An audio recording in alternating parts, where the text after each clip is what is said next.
My people, you see, when you hear it or see it from African Magic, you will say it's a movie. When you see people acting it in the movies, you will say that was a movie. You don't know, people, we are just exposing the evil that is going on in the society. It's only unfortunate that these days our movies and our musics are no more telling us the events of time, are no more revealing for us the things that are going on in the society. It is now centered mostly on money. They are no more revealing secrets. They are no more doing what is called didactic movies. The movies are no more didactic. Movies are no more teaching. I would like you to watch this video.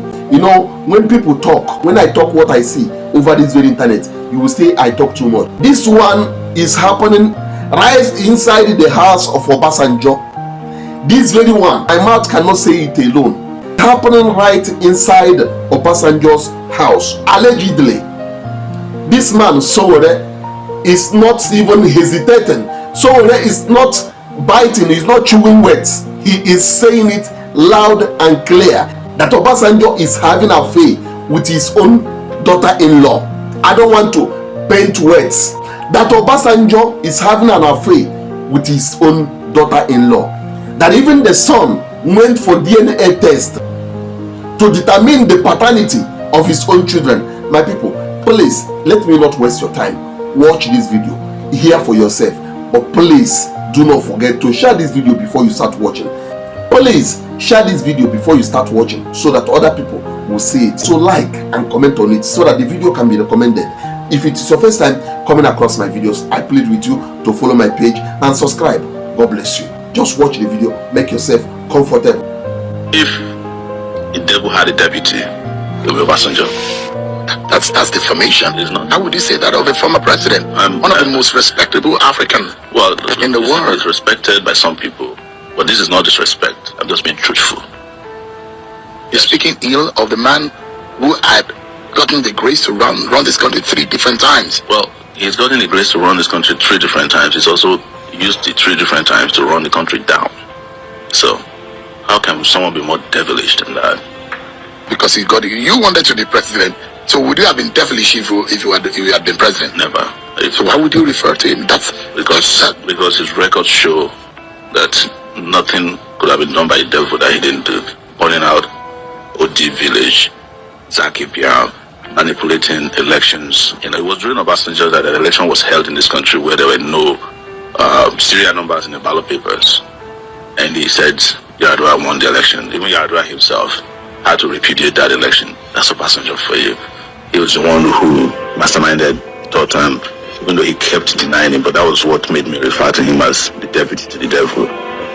Because, I mean, that you're talking about the father of the Nigerian Fourth Republic. Well, it's a matter of many things and many people. But, you know, I have also met his children, his biological children. And what I heard from them is, it will make you shudder. For instance, I met his son, Benga Obasanjo, years ago. We rode in his car from Benin Republic to Nigeria. It was those days I used to sneak into Nigeria. And the customs, I think immigration were trying to detain me. He came not know who I was. And they started shouting, you know, like, why are these people fighting with immigration? So I didn't know who he was. I went on there, so that he wrote his name with a pen on their exercise book for entry to the country. He was coming from Benin Republic. And I said, hey, Benga Obasanjo. I walked to him. I said, why are you being rude to us? He looked at me and said, who are you? I said, I'm Sowore. That time we were doing the Lendo reports. So he flared up. I said, oh, you people have been writing rubbish about myself. And then he turned around and said, but I like one thing you did. And I said, what is it? He said, the house that you found in Brooklyn, you were able to prove to the world I was not the owner, I belonged to my brother, and that saved me. So we left. And when he was driving, you know how security people on their own assume that the moment you have an issue, a thief with their guy, they drove past us, you know. It was a death road between Nigeria and he just drove fast, and they had dust covering us. And then he suddenly stopped. And he beckoned on me and said, where are you going? I said, I'm going to Nigeria. He said, where in Nigeria? I said, well, because we're already in Nigeria. I said, I'm going to Lagos. He said, yeah, I can give you a ride. He gave me a ride.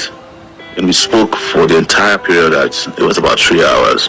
Told me many things, including the fact that he wasn't sure if his children were his.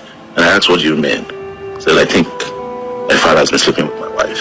That's Bengo Obasanjo. Yes. Alleging that his father Was sleeping with his wife. And that's atrocious. so It's- but I didn't want to believe him. Yeah, but it can't be confirmed though. You know, he took his father to court. You can search on the internet. He sued his father. That's what he told you. Yes, no, he sent me the document, the court document, and that the court should determine the paternity of his children. I was shocked because I thought he was being flimsy. And then it was the time he confirmed to me that his father was behind the total thing, that his father is very deceitful. Told me, about the El-Rufai. In fact, after the interview was published by the news magazine, interestingly, edited by Bayo Nanuga. So they had appointed me as their special correspondent at that time. So you work closely with Bayo Nanuga, of course, and Babafemi Ojuju. Yeah, and Baba of the news. Babajide Otishoju. Those three guys